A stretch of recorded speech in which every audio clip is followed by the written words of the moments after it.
Hello, welcome to the fourth unit, Multivariable Differential Calculus and Function Optimization.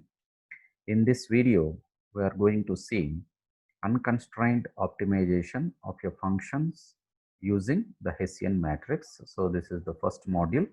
One more module is there. So first we'll see what is meant by Hessian matrix. The Hessian matrix is the Jacobian matrix of second order partial derivatives of a function. So the determinant of the Hessian matrix is also referred to as the Hessian.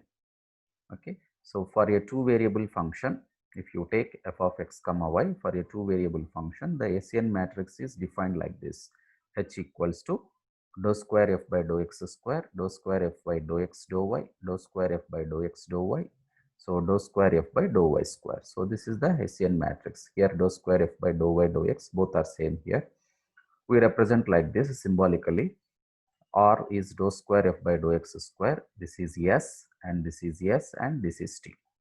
So the Hessian matrix is clearly it is a symmetric matrix. So this Hessian matrix is coming from the Taylor's theorem for function of several variables. Okay. So this is the Taylor's theorem. Now we'll see what is meant by when we say that a function is maximum and minimum. Okay. So a function f of xy of two variables is said to be maximum at a point a comma b if f of a plus h comma b plus k minus f of a comma b is less than 0 for sufficiently small values of positive or negative values of h and k. And we say that this function is minimum whenever if f of a plus h comma b plus k minus f of ab is greater than 0. Okay, so a function f of xy is said to be maximum whenever it satisfies this condition and minimum whenever it is satisfies this condition. H and k are small positive or negative values. In another way, you can say like this. In other words, if f of a plus h comma b plus k minus f of a comma b equals to d, if you represent this with d, is negative for small values of h and k, then f of ab is maximum. And if this d is positive for small values of h and k, then we say that f of ab is minimum. So the points at which maximum or minimum values occur are also known as points of extrema of critical points, and the maximum and minimum values taken together are known as extreme values of the function. So the points at which we are getting maximum or minimum values are known as points of extrema of critical points. The values are known as the extreme values, and here some observations are there. So a function f of xy may also attain its extreme values on the boundary. The maxima and minima so defined are local relative maxima or local relative minima. Thus, a maximum value may not be the greatest and the minimum may not be the least of all values of the function in any finite region. So generally when we are asking find maxima and minima, we are finding local maxima and local minima only. So the greatest and smallest values attained by a function over the entire region, if it is over the entire region, including the boundary also, then we say that it is a global maximum or global minimum, okay, which is also known as absolute maximum and absolute minimum.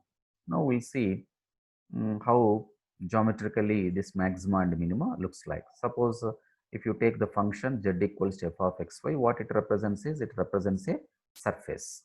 Okay. Suppose if this is representing a dome, this type structure, if it is representing a dome type structure, then at this point you will see maximum. So maximum value of z occurs at the top, that means here, from where the surface descends in all directions. If you look at, if you move from this point, the surface is descending in all directions. Therefore, this point stands as the maximum.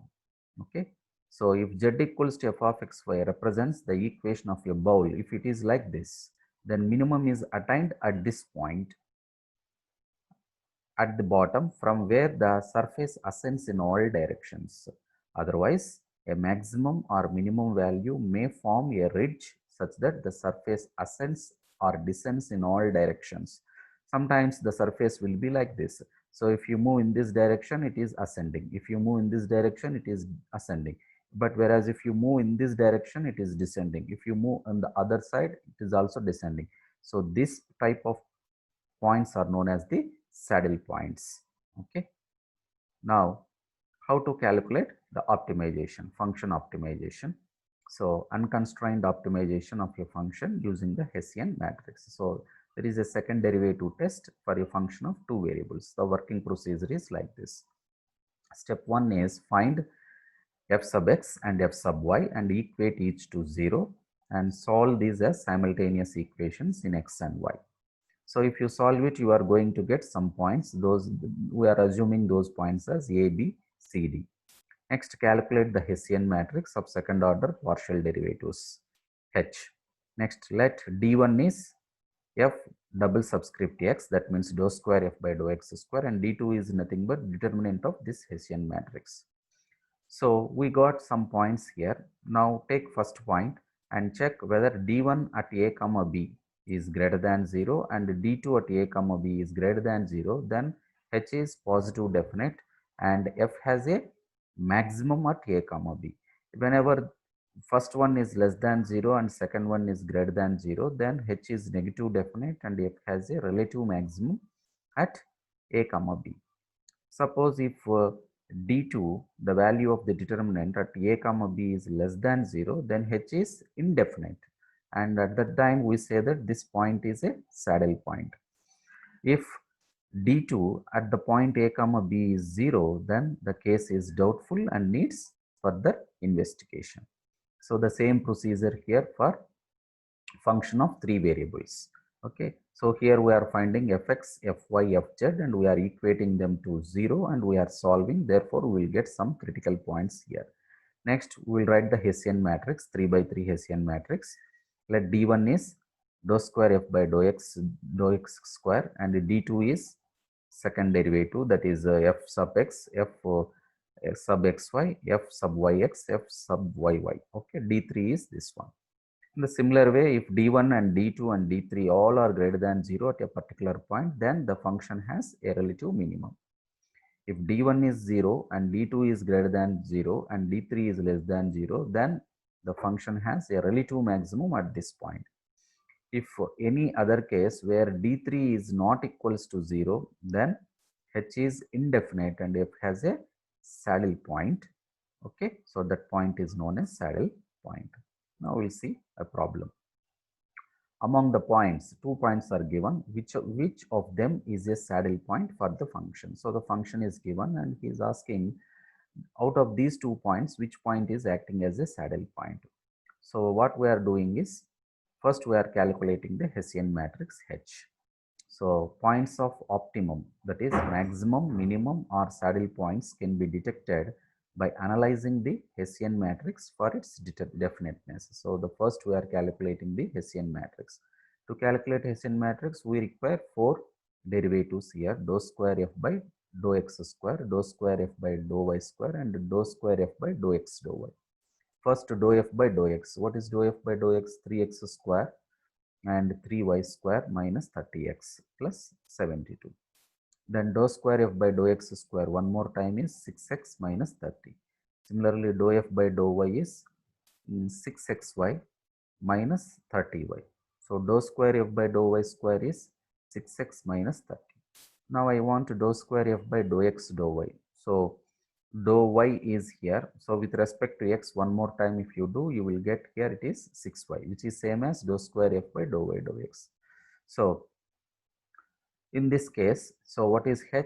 H we got 6x minus 30, 6y. Now we are selecting the first point. At this point, what is h? So at 6 comma 0, h is this. So if you calculate its determinant, we got 36. So at this point, h is greater than 0. So because h is greater than 0, so this point 6 comma 0 is not a saddle point. It is not a saddle point because in order to be a saddle point here, see here, this we are calculating. At this point, whenever the value is less than 0, then only the point becomes a saddle point. So h we calculated here clearly. Det H is 36, which is greater than 0. Therefore, this is not a saddle point. Now, one more point is there. At that point, we will calculate. So, at the second point, the H value is minus 36, which is clearly less than 0. Therefore, H is indefinite, and this is acting as a saddle point. Next, he is asking find the maximum and the minimum values of this function. So, the procedure is first calculate dou f by dou x, dou f by dou y. Equate them to 0 and solve for x and y. See clearly dou f by dou x, here we calculated 6xy minus cx, 6x equals to 0. So, from this 6 is common. So, I can take out x times y minus 1. So, x is 0 or y is 1. Similarly, f sub y is 3x square plus 3y square. This is 0. So, this is the first equation. So, first I am taking x is 0. If x is 0, if I substitute in equation 1, I will get y square minus 2y equals to 0. From that, I am getting y is 0 and y is 2. Next, I will take y equals to 1. Then I will substitute once again in equation 1. Then I will get x equals to 1 and x equals to minus 1. So, here what we are doing is we are calculating the critical points here. So, how many points we got? Total 4 points. Once we got the 4 points, calculate the Hessian matrix. Hessian matrix formula is this one. So, already all these 4 derivatives are calculated. We substituted here. What is d1?